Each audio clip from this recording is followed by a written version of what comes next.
மாண்புமிகு பேரவைத் தலைவர் அவர்களே, கடந்த ஒரு வாரத்தில் மட்டும் தமிழ்நாடு முழுக்க ஏராளமான கொலைகள் நடந்திருக்கு. முக்கியமாக கோவையில் கள்ளக்குறிச்சியை சேர்ந்த ஒடுக்கப்பட்ட பிரிவைச் சேர்ந்த 19 வயது பொறியியல் மாணவர் அமுதனை 20 பேர் கொண்ட ஒரு கும்பல் சென்ற திங்கட்கிழமை அடித்து கொலை செஞ்சிருக்கிறாங்க. இந்த பிரச்சனையை நான் ஏற்கனவே இந்த அவையில் எழுப்பும்பொழுது பள்ளிக்கல்வித்துறை அமைச்சர் இது ஒரு கோஷ்டி பூசலால் நடந்த தகராறு, நடந்த கொலை என்று இங்கே பதிய வைத்திருக்கிறார். 10 பேர் மோதிக்கொண்டு 10 பேருக்கும் சண்டை நடந்து கொலை நடந்திருந்தா அது கோஷ்டி பூசல். ஆனால் ஒரு மாணவனை கிட்டத்தட்ட 20 பேர் சேர்ந்து அடிச்சிருக்கிறாங்க. எனவே இது ஒரு படுகொலை. மாணவர் அமுதன் விஷயத்தில் கோவை செட்டிப்பாளையம் போலீசார் அமுதனை வழக்கு ஒன்றின் விசாரணைக்காக காவல் நிலையத்திற்கு வர சொல்லியிருக்கிறாங்க. அப்பொழுது அந்த போதை கும்பல் பற்றி தகவலை கேட்டு அமுதனிடம் கேட்டு வாங்கியிருக்கிறாங்க. தகவல் வாங்கின காவல்துறை குற்றவாளிகளை கண்டுபிடிச்சு நியாயமாக அந்த போதைப் பொருட்களை சீஸ் செய்திருக்க வேண்டும், பறிமுதல் பண்ணியிருக்க வேண்டும். ஆனால் போதைப் பொருள் பயன்பாடு பற்றி தகவல் தந்த அமுதனுடைய தகவல்களை குற்றவாளிகள் கிட்டேயே பகிர்ந்துட்டு இருக்கிறாங்க. அதுதான் அமுதனுடைய மரணத்திற்கு முக்கியமான காரணமாக அமைஞ்சிருக்கு. இதை நான் மட்டும் சொல்லவில்லை, அமுதனுடைய பெற்றோர்கள் இருவரும் சொல்லியிருக்கிறாங்க. அவங்க இருவருமே, அவங்களுடைய தாய் தந்தை இருவருமே என்னிடத்துல தொலைபேசியில் அடித்து பேசியிருக்கிறாங்க. நான் அவங்களுக்கு ஆறுதல் சொல்லியிருக்கிறேன்.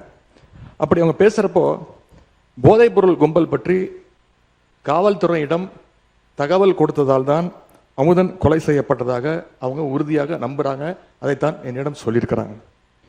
இந்த வழக்கு தொடர்பாக கள ஆய்வு செஞ்ச பல்வேறு சமூக ஆர்வலர்களும் இதே குற்றச்சாட்டை முன்வைக்கிறாங்க.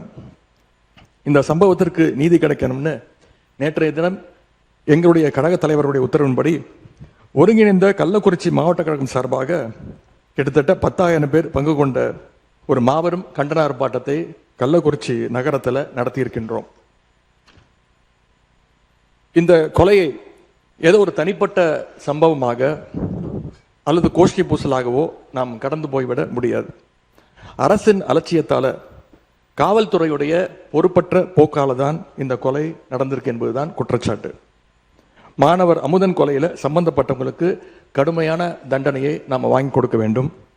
அதே மாதிரி குற்றவாளிகளுக்கு தகவல் கொடுத்ததா குற்றம் சாட்டப்படுகின்ற காவல்துறையினர் மேலே உடனடியாக கடும் நடவடிக்கை எடுக்க வேண்டும். போதை கலாச்சாரத்தை எதிர்த்து நிற்கின்ற ஒவ்வொருத்தருக்கும் விடப்படுகிற ஒரு எச்சரிக்கை தான் இந்த சம்பவம். கோவையில் மட்டுமல்ல, சென்னையிலும் இதே மாதிரி ஒரு சம்பவம் கடந்த 14ஆம் தேதி நடந்திருக்கு.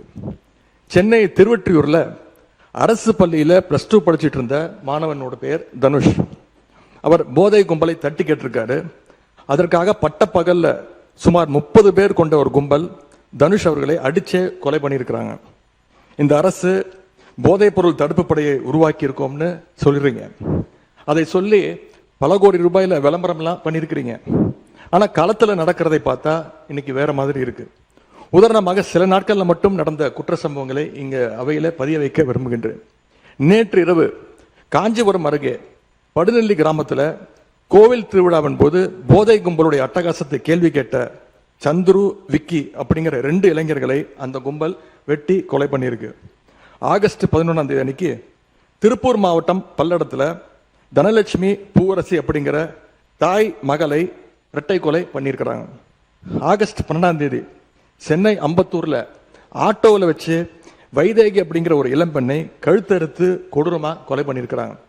ஆகஸ்ட் 13ஆம் தேதி வேலூர் மாவட்டம் குடியாத்தத்தில் பெண் தலைமை காவலர் தாமரை செல்வி குத்தி கொலை செய்யப்பட்டிருக்கிறாங்க.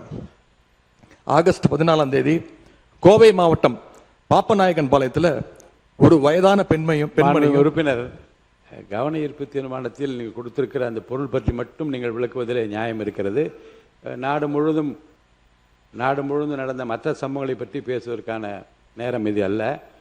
சுருக்கமாக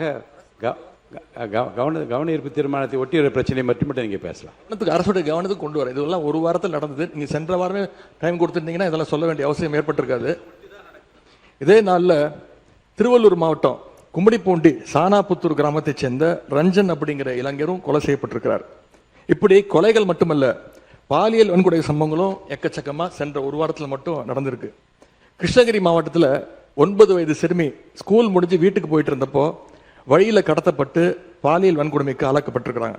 அதே மாதிரி தூத்துக்குடி மாவட்டம் ஆறுமுகநேரியில் ஆளுங்கட்சி நிர்வாகிகள் மேலேயே பாலியல் புகார்கள் இன்னைக்கு தொடர்ந்து வண்ணம் இருக்கிறது.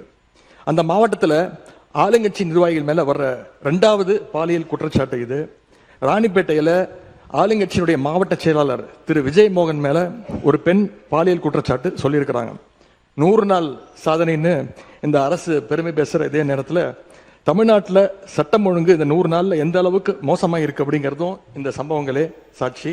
இது மாதிரியான சம்பவங்கள் தொடராமல் இருக்க இந்த அரசு என்னென்ன நடவடிக்கை எடுக்க போகுது?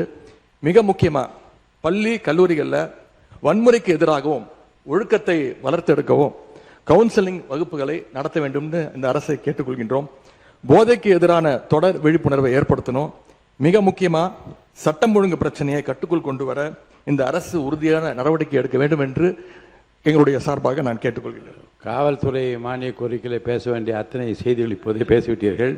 மாண்புமிகு உறுப்பினர் ஆர் காமராஜ் அவர்கள். மாண்புமிகு பேரவைத் தலைவர் அவர்களே,